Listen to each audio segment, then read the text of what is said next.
Grocery stores are not necessarily in the food business. They're in the real estate business. Today, we're going to talk about all the different tricks that they use to get you to buy things that you never intended on buying. I don't know if you've been to a grocery store lately, but there's a lot of junk food in those stores. It's becoming more difficult to find real food. 83% of all of the calories in a grocery store have ultra processed food ingredients. You're being majorly manipulated when you go to the grocery store. So many people go to the grocery store with a certain plan, a little list that they're going to buy certain things, but they end up getting a lot of additional things. Well, I'm going to talk about why. Grocery stores, they don't really make as much profit as you think. It's like 1 to 3% net profit, which is on the low side. Most of that money is not from the markup on the products. Between 50 and 75% of their profit is from real estate. It's called slotting fees. Food companies or brands spend a tremendous amount of money on getting certain locations in that grocery store. So one product could spend between $10,000 to $100,000 up to $1 million to get just one product on a certain shelf right in front of your eyeballs. There's actually a name for it. It's called the golden zone because they can sell 8 times more product than if they're on a lower shelf. So that's where the majority of grocery stores make their money. So they're really into the real estate business. There's like 40,000 different products in a grocery store. And one of the goals is to put you in front of as many of those products as possible. So there's all sorts of tricks to get you to do that. One thing is that they kind of tailor make things to people that are right-handed, which is basically 80% of people. So when you walk in the store, the orientation of the store is really counterclockwise because the people that are right-handed will be also looking to the right and also seeing the products on the opposite side. Stores oftentimes use smell, and these are artificial smells that are generated to simulate fresh bread baking in the oven. They also found that if they pump out the smell of citrus, they can increase certain sales of certain products by 23%. They even use different types of texture on the flooring to slow you down in certain areas of the store that have a higher margin, so you'll spend more time with your eyeballs looking at certain things. They will definitely put high price items next to slightly lower price items that have good margins to get you to buy those. They use certain colors for different things. Like blue, for example, increases the trust building, red, which is a sale, and then you have green, which will give you the sense that it's fresh. Also, they use social proof, like bestseller, or this product is our customer's favorite product. Those little things alone will increase the chance of you buying it by 19%. Sometimes they'll put highly demanded discount products way in the back, so you have to walk through all of the store to be able to get them. And of course, the chances of you buying other products are pretty high. There are so many people that go in a grocery store that buy things that they never planned on buying. They also found that in the wine section, if they put French music, people will buy more wine, like 15% more wine. Sometimes they'll actually take products off the shelf to create scarcity of certain products to actually get those sold. Because if you think about it, if you're walking down the aisle and you just see like one product left and there's nothing else, like, I better get that before someone else gets it. Scarcity works. I mean, think about the snowstorms that they have, right? The day before a snowstorm, everyone's in the grocery store and they're just pretty much buying everything out because they think, oh my gosh, if it snows, I won't get to the grocery store. I'm going to die. I'm going to starve to death. And that never happens. But the primary real estate for the entire grocery store is in the cereal section. That's the area where they make the most profits, like 45% profit. It's highly competitive and a brand could spend up to $1 million to get slotted for a certain good location in that section. Now, of course, if that cereal is for children, which most of it is, the slotting fee would be most expensive at the children eye level. I remember when I was a kid, I would always want to go with my mother to the grocery store and I would pick out the cereal with the best prize, right? And of course, it was just filled with sugar. Back then in the early 70s, we didn't have as much high fructose corn syrup, if any. I think it was just cane sugar. But still, I consumed so much sugar growing up. It was crazy. I remember standing on top of the counter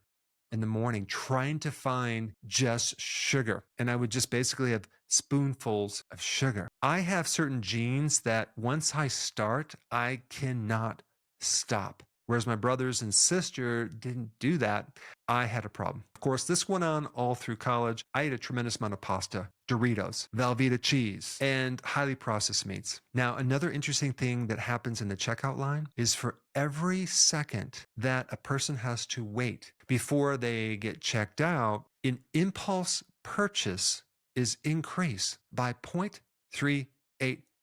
16% of all of the sales, the total sales of a grocery store is purchased in the front area. And that is the prime real estate for a brand. And they're paying no less than $1 million per product per year for that spot.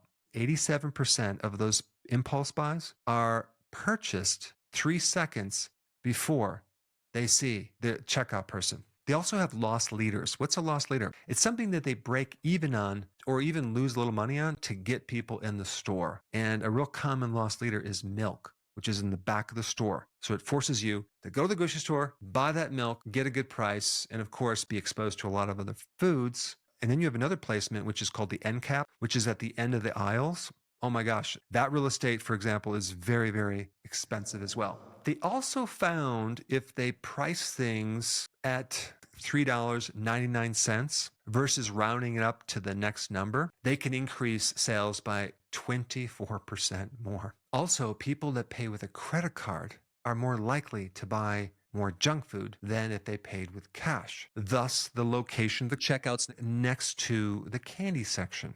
I mean, you have to realize that all the candy and the processed foods have the highest margins. It's the most profitable for the store as well as the brand. 83% of all calories in the grocery store are ultra processed calories, which is just mind blowing. You have to really hunt and peck to find food in the grocery store. And I don't even consider ultra processed food as real food. The sugar alone, as well as the starches, will create very similar addictions to actual drugs. So let me just shift gears now to label trickery, right? When you look at the label, this product right here, it says always organic, no artificial flavors or synthetic colors. What a beautiful label. I mean, these guys are literally pros at packaging. But if we look at the label, look at the total carbs, 78 grams of carbs with 42 grams of sugar. This product has wheat flour, cane sugar, invert cane syrup, palm oil, whole wheat flour, apples. Right after the apples comes cornstarch. This is the stuff that you use to iron wrinkled shirts. Then you got rice starch, dextrose, baking soda, vital wheat gluten, tapioca starch. See how much starch is in here? And so you can see they added all these different types of sugars so they can actually put them lower on the label. But if you look at this, look at the numbers, 104 grams of actual product, 78 grams is sugar and starch. And both of those are really sugar. When you eat this, you would get over 1,200 calories of just a lot of sugar, but it's just slightly better than the normal Pop-Tarts. You can't trust these labels when they say natural or organic. They're mainly distracting you from the sugar. And also some of these starches, like maltodextrin, which is highly processed, that's classified as a complex carbohydrate. So in your mind, you're like, oh, complex carbohydrates are healthy. No, not maltodextrin. The other thing I want to mention is sometimes this processed food is fortified with vitamins and minerals, right? You'll see that in cereal. Like that's some type of enhancement. No, it's not.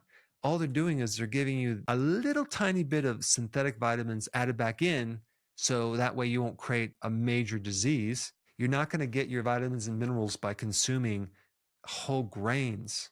They take the whole grain, they grind it into powder. It sits on the shelf for months before it ends up in your shopping cart. Well, do you think when they grind this grain that over time the exposure to oxygen and light might destroy the vitamins? Well, guess what?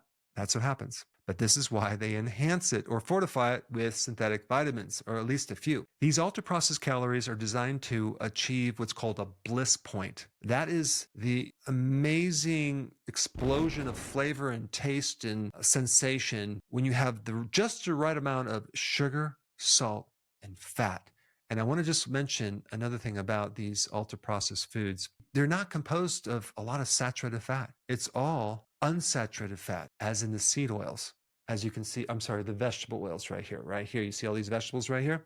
Here's another way they trick you. They think, oh, wow, there's vegetables in here. No, there's not. So this is what you need to do. Do not go to the grocery store with your kids, especially if your kids are tired and hungry. Do not go to the grocery store if you are hungry or tired. Go to the grocery store with your list and just don't buy anything else that's not on the list. Because when you buy that junk food, you then have to say no to it every day, every night. But if you say no right in the grocery store, you only have to say no once. You should shop in the perimeter around the grocery store. Don't go in the middle part where all the junk food is. Realize when you go in a grocery store, you're walking into an area that has 83% of all the calories ultra processed foods.